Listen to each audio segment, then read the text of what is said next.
الحمد للہ رب العالمین ثم الصلاۃ والسلام علی سید الانبیاء والمرسلین سیدنا و نبینا شفیع ذنوبنا و طبیب قلوبنا ابی القاسم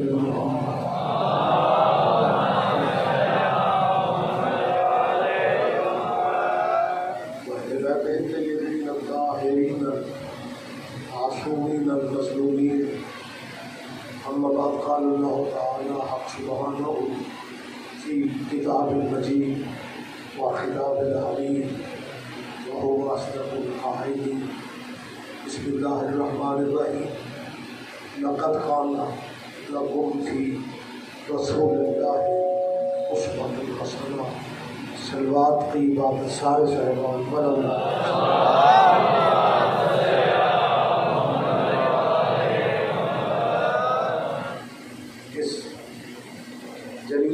القدر عذاب خانہ میں اللہ ہم سب کی حاضری عبادت میں شمار. جتنی دعائیں آپ ذہنوں میں لیے بیٹھے ہیں ذکر پاک کے صدقے میں اللہ سب کی دعائیں قبول فرمائے. ایک دعا کا حکم ہے. آپ ہاشمی صاحب کی طرف سے ان کے بھائی شاہد اور ان کے عزیز عمران طارق بیمار ہیں. آپ دعا کریں مولا انہیں شفا نصیب فرمائے. یہ دوسرا دعا کا حکم ہے. اور مہدی صاحب کی بیٹی بیمار ہے. صدقہ بنت الحسین کا مالک اس بچی کو شفا نصیب فرمائے. آپ سب عزاداروں کے اور اس بارگاہ کے انجمن کے جو اراکین ہیں اللہ سب کے رزق میں برکت عطا فرمائے تاکہ یہ عزاداری کے سلسلے بہتر سے بہتر انداز میں ہمیشہ جاری و ساری رہ سکے. اور سب سے بڑی دعا میں شمولیت فرمائے. ولی کے نام مولا کی ظہور پاک میں اللہ تعظیم فرمائے. قبولیت دعا والی سلمان سارے سلمان.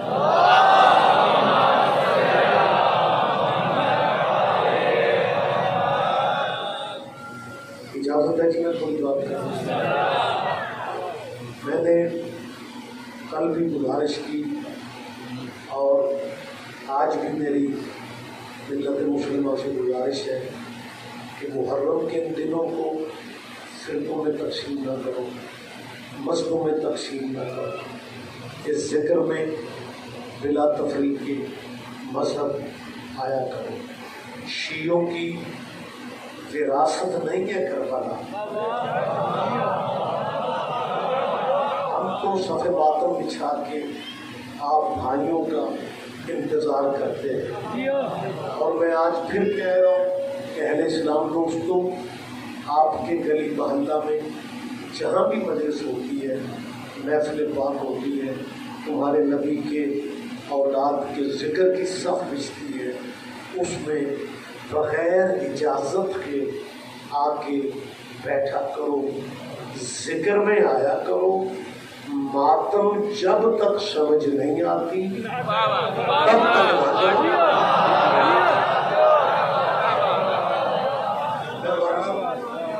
میں نے کیا کہا ہے، ساؤنڈ کا سسٹم بہتر تو نہیں ہے. میری گزارش ہوگی انتظامیہ سے کہ کل اسے بہتر کیا جائے. آج جہاں ہے جیسے ہے کی بنیاد پہ آپ سماعت فرمائیں گے. میں نے فکرہ یہ کہا ہے کہ مسلمانوں مجلسوں میں آیا کریں. اور دوسرا فکرہ میں نے کہا ہے کہ ماتم جب تک سمجھ نہیں آتی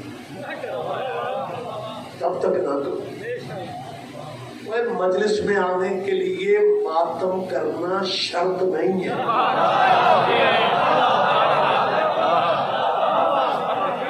قطن کسی بھی عزا خانہ کے گیٹ پہ آپ آئیں، قطن کوئی ہمارے اسکاؤٹ بچے گیٹ پہ اس لیے نہیں کھڑے ہوتے کہ مجلس میں وہی بیٹھے گا جو پہلے ماتم کر کے.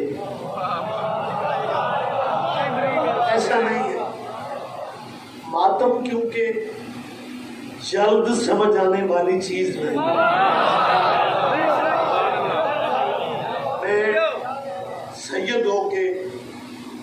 دے شہر کا مہمان ہو کے کہہ رہا ہوں، گن کے 5 مجلسوں میں آ جاؤ، پھر تمہیں پوچھنا نہیں پڑے گا آدم کہاں لکھا۔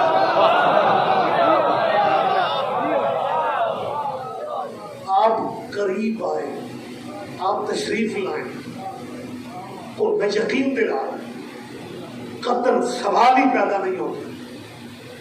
لوگوں نے کہانیاں بنا رکھی ہیں کہ جی شیعہ عزت نہیں کرتے، شیعہ احترام نہیں کرتے، یہ تو جی بزرگوں کی شان میں گستاخیاں کرتے ہیں، اور گستاخیاں وہ کرتے ہیں جن کے مرشد گستاخ ہوتے ہیں۔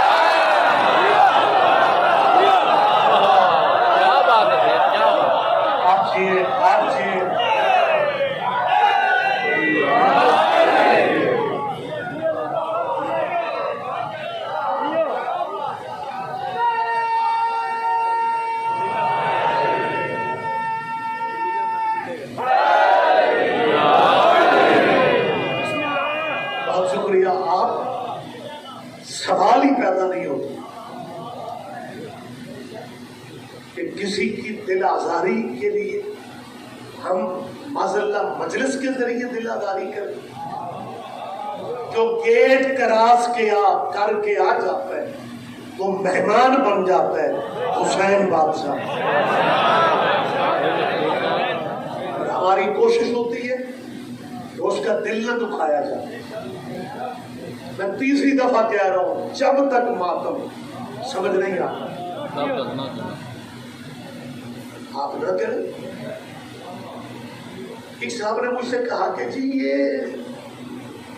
آپ ماتم کیوں کرتے ہیں؟ میں نے کہا جی ہمیں سمجھ آ چکا ہے۔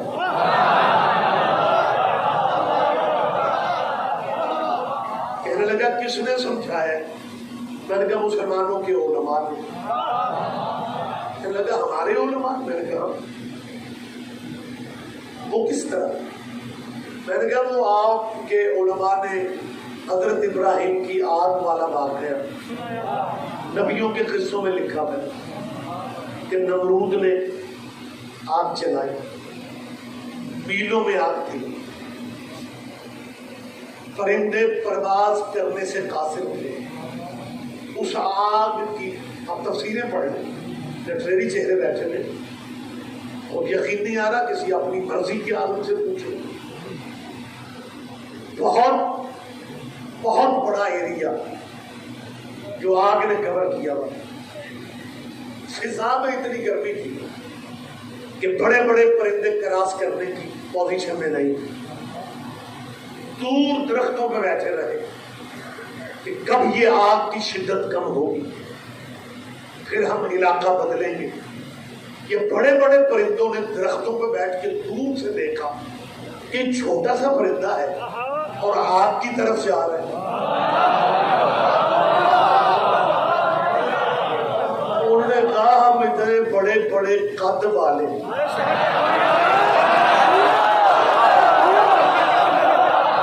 ہم تو آگے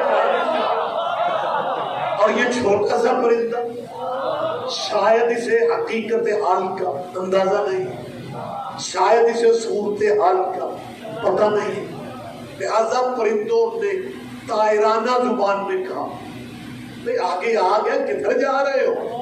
اس چھوٹے پرندے نے مطمئن لہجے میں کہا ہم آگ بجھانے جا رہے ہیں۔ کیا کہتے ہیں، کیا کہتے ہیں، مہربانی کریں، بہت شکریہ، بہت شکریہ۔ اس نے مطمئن لہجے میں کہا، اور یہ اطمینان بھی بڑے نصیب والوں کو نصیب ہوتا ہے، ہم غریب سے ہی اطمینان بڑا ہے۔ خدا کی قسم ریگولر 10 حج بندے نے کیے ہو نا، اس سے پوچھو جنت میں جاؤ گے؟ وہ کہتے ہیں اللہ میاں کو پتہ ہے۔ آدمی ماتم کر کے ہر کے ماتم سے نکلے، اس سے پوچھنا وہ جنت میں جائے گا؟ وہ کہتے ہیں جنت ہی سے تو آ رہا۔ کیا کہتے ہیں، کیا کہتے ہیں، بہت شکریہ، بہت شکریہ۔ سارے جناب، سارے جناب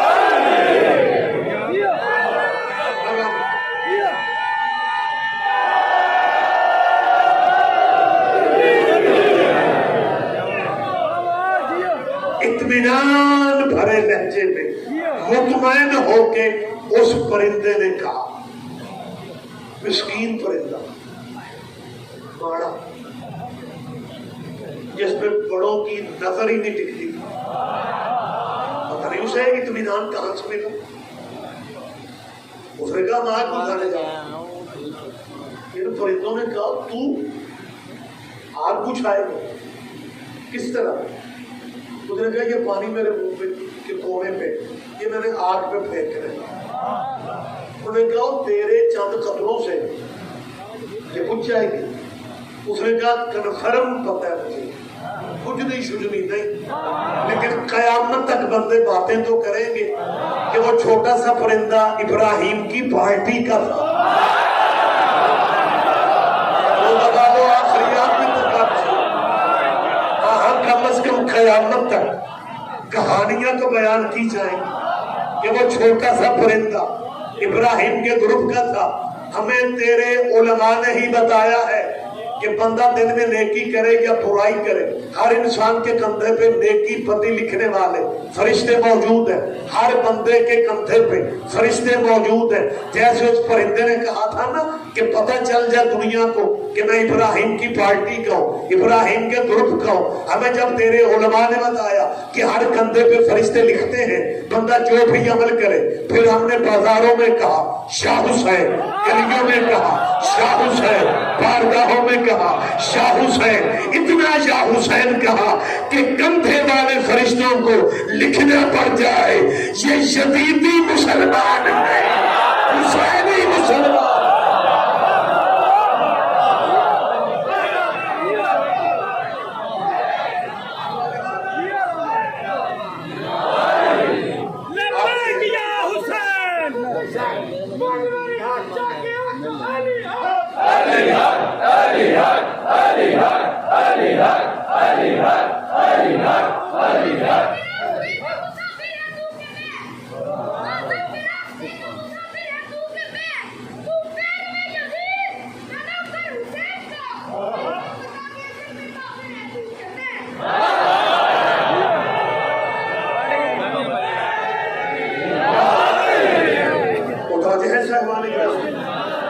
لہٰذا میں گزارش کر رہا ہوں کہ ماتم کو بہانہ نہ بناؤ، ذکر میں تشریف لاؤ، پھر آپ کو اندازہ ہو جائے گا کہ ان مجالس میں قرآن بھی پڑھا جاتا ہے، تفسیر بھی بیان کی جاتی ہے، آیات کی تلاوت بھی کی جاتی ہے، اور جو حقیقی واقعات ہیں تو واقعات بھی سنا جاتی ہے۔ مسلمانوں آپ کو اندازہ نہیں ہو رہا کہ کوئی بھی قصہ بار بار نہیں سنا جاتا۔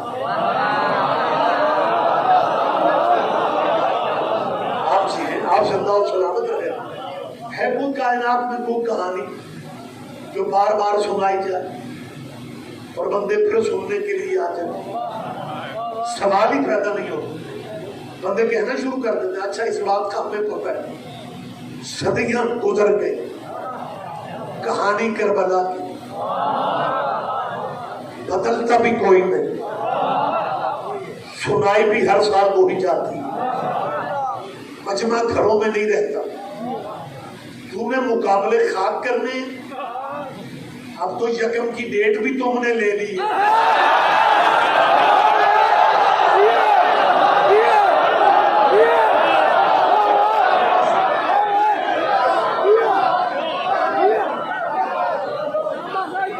لطف تو تب ہے، لطف تو تب ہے نا جنہیں مانتے ہو ان کے نام کا عشرہ کرواؤ، عشرہ کرواؤ، اور دیکھو کتنے بندے کتنے دن آتے ہیں۔ کیا کہتے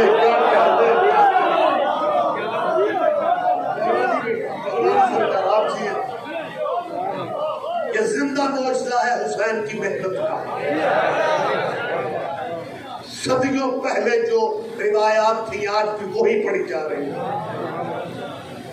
آج بھی وہی واقعات سنائے جا رہے ہیں۔ اور میں چوتھی دفعہ کہہ رہا ہوں ماتم کی وجہ سے گلیاں نہ بدلو،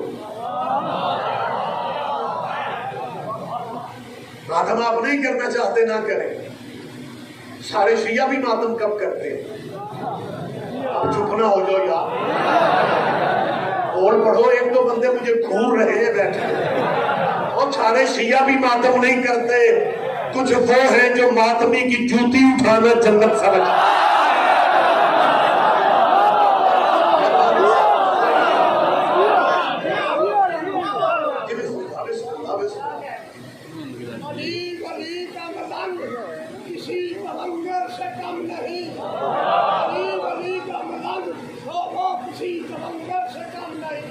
مجال کیا ہے بروغ محشر، فرشتے نہ دے سلامی ہمیں، ہمارے سینے پہ داغ ماتم کسی نشان حیدر سے۔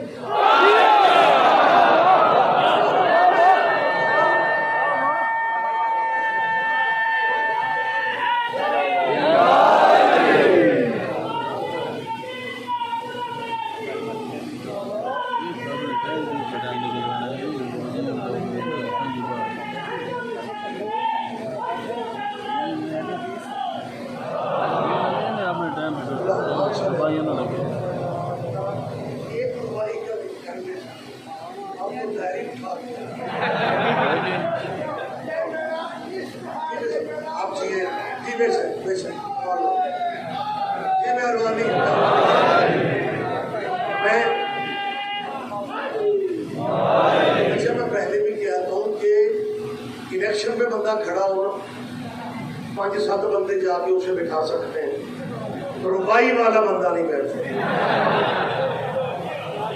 اور وہ بھی مجھے اکیلے کے کہنے ممکن نہیں۔ زیادہ ٹھیک ہے، آپ اپنی عبادت کرتے ہیں، اچھی بات ہے، کرنی چاہیے، لیکن آج کل ہو پتہ کیا رہا ہے، پنڈی بھٹکیوں میں ایک واقعہ ہوا پچھلے دنوں، ربائی مجمع میں سے کسی بندے نے پڑھی کہ پرچہ ذاکرتے ہو، اور اس نے پوچھا او یار یہ جو FIR ہے اس میں تو میرے دل میں ہے ہی کچھ نہیں، ربائی تو مجمع میں سے کسی نے پڑھی جسے میں جانتا نہیں ہوں۔ تو SHO نے کہا جی آپ تصویر میں جب وہ ربائی پڑھ رہا تھا تو آپ انجوائے کر رہے ہیں، لہٰذا متوجہ ہے سرکار، میں نے کیا کہا۔ اچھا میرے کوئی دوستوں نے ماسک پہنے ہوئے ہیں، یہ بڑی اچھی بات ہے، SOPs کا دھیان رکھنا چاہیے، لیکن میں نے اس پہ تھوڑا فرق کیا ہے کہ یہ جو وائرس کورونا ہے نا، اس کے SOPs میں ایک تو ماسک ہے، ماسک سبحان اللہ کہنے سے منع نہیں کرتا، ماسک جزاک اللہ کہنے سے نہیں روکتا، اگر کوئی بات اچھی لگے تو قطعاً سبحان اللہ کہنے سے کم از کم کورونا نہیں ہوتا۔ SOPs کا میں خود دھیان دیتا ہوں، سینیٹائزر گاڑی میں ہے میں خود لگاتا ہوں، جو حکومتی ہدایات ہیں، ظاہر ہم قانون کے پابند ہیں، آئین کے پابند ہیں، ہم محب وطن ٹیکس گزار پاکستانی، لیکن میں نے اس پہ ریسرچ کی، آپ سنیں گے اس کے کورونا کی جو ہدایات ہیں نا، اس میں سب سے بڑی ہدایت پتہ کیا ہے کہ بندوں نے ایک دوسرے کے قریب نہیں ہونا، فاصلہ رکھنا ہے۔ جب فاصلے والی ہدایت نصیب ہوئی تو پھر میں نے سوچا کہ یار اس پہ فرق کرنا چاہیے، اس پہ ریسرچ کرنی چاہیے کہ یہ فاصلے پہ زور کیوں ہے۔ پھر مجھے یقین آ گیا کہ یہ وائرس جو ہے کورونا، یہ اللہ کی طرف سے نہیں اترا، یہ لیبارٹریوں میں تیار کیا گیا ہے، یہ بندوں کا بنایا ہوا وائرس ہے، یہ کہتا ہے کہ فاصلہ رکھو۔ پھر مجھے یقین آ گیا جو وائرس بندوں کے بنائے ہوتے ہیں وہ بلا فصل کے مخالف ہوتے ہیں۔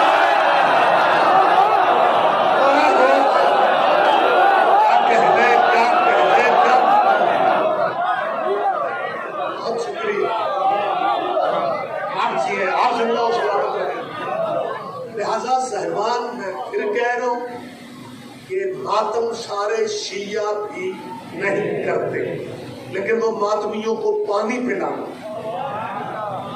ماتمیوں کے راستے کو کلیئر کروانا، وہ اسے عبادت سمجھتے۔ مسلمانوں زندگی کا اعتبار کوئی نہیں، 4 شیعوں کی ضد میں اپنی قبر اندھیری رکھنا تو عقل مندی ہے۔ میں آپ کو قریب ہو کے سمجھا رہا ہوں. ماتم میں نے کہا کہ جلد سمجھ نہیں آ سکتا، جیسے بزرگوں نے حالانکہ نے صحت والی زندگی میں ربائی پڑھنے کے بعد کہا کہ یہ میرا عشق ہے. یہ عشق ہر زندہ وجود میں ہوتا ہے، اور ماتم کا تعلق بھی عشق سے ہے. میری تائید کرو، آپ میری تائید کریں گے. میں پھر کہہ رہا ہوں یہ لفظ کہ ماتم کا تعلق عشق سے ہے. ہر بندے کے عشق کا اظہار کا طریقہ مختلف ہوتا ہے. ہر بندے کے اظہار عشق کا طریقہ فکرہ ہوتا ہے. مجھے لگ رہا ہے میں یورپ میں تقریر کر رہا ہوں اور فکرہ نہیں سمجھتے آپ. مہربانی بیٹا، مہربانی، مجھے موقع دیں. ہر بندے کے اظہار عشق کا طریقہ، یہی سبب ہے کہ کوئی ایک ہاتھ سے ماتم کرتا ہے، تو دونوں ہاتھوں سے ماتم کرتا ہے. کوئی زنجیر کا ماتم کرتا ہے، کوئی کما زنی کرتا ہے. یہ اظہار عشق ہے، اور ہر بندے کا اظہار مختلف ہے. اگر آپ کہیں کہ رضوی صاحب ہمیں بات سمجھ میں نہیں آ رہی کہ ہر بندے کے اظہار عشق کا طریقہ بکھرا بکھرا ہے، ہمیں پتہ نہیں چل رہا، میں سمجھا دیتا ہوں. سمجھاتا کیوں؟ میں تصویر دکھا دیتا ہوں. تصویر دکھا کے بھی آپ نہیں سمجھنا چاہتے تو آپ کی مرضی ہے. احد کے میدان میں ہمارے نبی کا ایک دانت زخمی ہو گیا تھا. میدان میں جتنے تھے وہ سارے عشق محمد سے کرتے تھے. دانت بھی حضور کا زخمی تھا اور عاشقوں کے دانت پورے کے پورے تھے. نہیں سارے بندے دھیان نہیں دے پائے. میں کون ہوتا ہوں یار؟ میری حیثیت کیا ہے کہ میں کہوں کہ لوگوں کو حضور سے عشق نہیں تھا؟ عشق تھا، لیکن اظہار مختلف ہے. ان کے دانت پورے کے پورے رہے، اور ایک تیرے نبی کا عاشق تھا جو دور کرم کے قصبے میں رہتا تھا. نام اس کا اویس کرنی تھا. اس نے پتھر اٹھا کے اپنے 32 کے 32 دانت پتھر سے توڑے. یہ پہلا پتھر کا ماتم تھا. بولو بات نہیں جو سمجھتے ہیں، یہ کائنات کا پہلا ماتم تھا جو اس عاشق مصطفیٰ نے پتھر سے کیا. پتھر سے دانت توڑے جائے تکلیف وہی جانتا ہے جو توڑتا ہے. اور پھر اپنے دانت، آج آسانیاں ہیں. آپ دانت نکلوانا چاہتے ہیں، انجیکشن سے نکلوا لو. اویس نے پتھر سے توڑے تھے.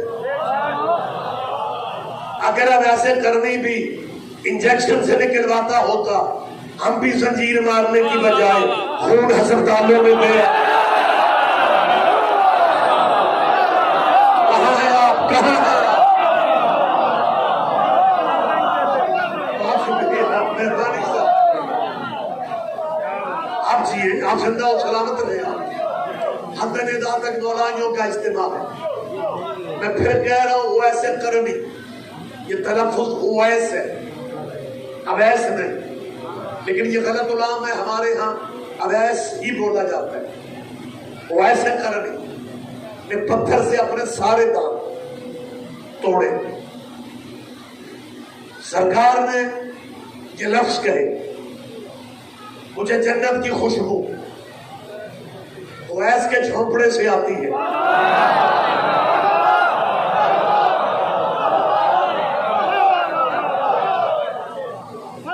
اور یہ وہ عاشق ہے تیرے نبی کا، اس نے ساری تعریفیں شریفیں بدل کے رکھ دی. مگر نہ مذہب کی دنیا میں یہی تاریخ ہے کہ صحابی وہ ہوتا ہے جو حضور کے پاس بیٹھے. یہ ایسا عاشق ہے صحابیوں کے رتبے لے گیا، اس نے محمد کو دیکھا ہی نہیں تھا. زندگی میں ایک دفعہ مدینے آیا، وہ بھی اپنی ضعیفہ ماں سے اجازت لے کے. یا ذہن آپ کے واقعات ذہن میں، میں تو دہرا رہا ہوں. اویس نے ماں سے اجازت جب بھی ماں کا موڈ ٹھیک ہوتا اکیلا خدمت گزار تھا ماں کا، والدہ کا مقام دے کے ایک دن ماں اچھے موڈ میں تھی، اس نے کہا مدینے جانے کی اجازت ہے لیکن وعدہ کرو رکے بغیر واپس آ جاؤ۔ کس نے موقع غنیمت سمجھا، بے تحاشا سفر کر کے مدینے پہنچا، جس کی زیارت کے لیے گیا تھا۔ سرکار سفر پہ تھے، رکنا چاہا، ماں کا حکم یاد آ گیا، مدینے پہنچ کے بھی بغیر سرکار کو دیکھی، ذرا ماں کا مقام دیکھا، بغیر حضور کی زیارت ہے، ماں کے حکم کی تعمیل کی، واپس چل پڑا۔ اگلی صبح نبی آ گئے اور نبی نے شہر میں داخل ہوتے ہی لوگوں سے یہی پوچھا، میرے شہر میں کون آیا تھا؟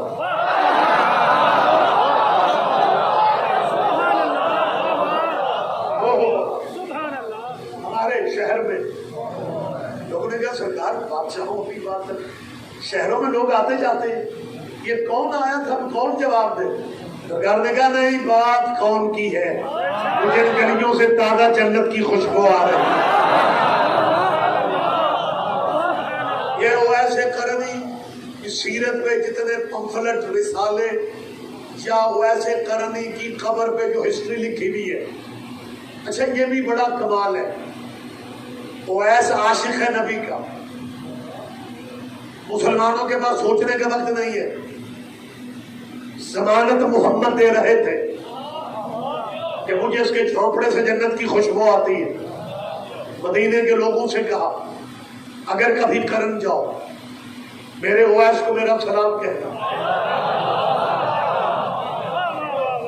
اتفاق سے کچھ عرصہ بعد ایک مدینے کا وفد یمن جا رہا تھا، راستے میں کرن تھا جہاں کا یہ رہنے والا تھا۔ کرن پہنچ کے لوگوں کے ذہن میں آیا کہ یہ بستی وہی نہیں ہے جہاں وہ بستا ہے۔ انہوں نے کہا کس کی بات کر رہے ہو؟ کہنے لگے وہی اویس قرنی جس کے بارے میں حضور باتیں کرتے ہیں۔ انہوں نے اویس قرنی کا گھر ڈھونڈنا شروع کی۔ ان کے ذہن میں تھا کہ جسے نبی سلام کرے وہ کوئی بہت امیر خبیر بندہ ہوگا، سوچنے کا طریقہ اپنا اپنا ہوتا ہے، لیکن وہ تو اپنے شہر میں انجانا سا بندہ تھا۔ وہ اویس کو ڈھونڈ رہے تھے اور سرگودا والوں چپ رہو گے، میں سوچوں گا پتہ نہیں میں بات کر نہیں سکا صحیح۔ وہ ڈھونڈ رہے تھے غریبوں کے ایڈریس ہی کب ہوتے ہیں۔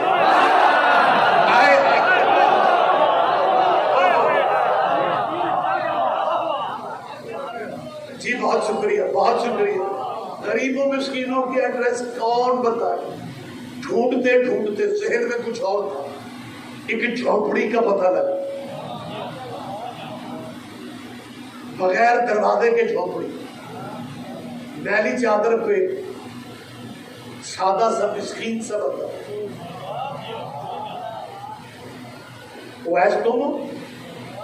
جی میں ہوں۔ اویس ہم مدینے سے آئے ہیں۔ سرگودا والوں مدینے کا لفظ کہنے کی دیر اللہ جانے اویس کہاں پہنچ گئے۔ رحمت فرمائے، آپ بھی بولیں گے اللہ جانے۔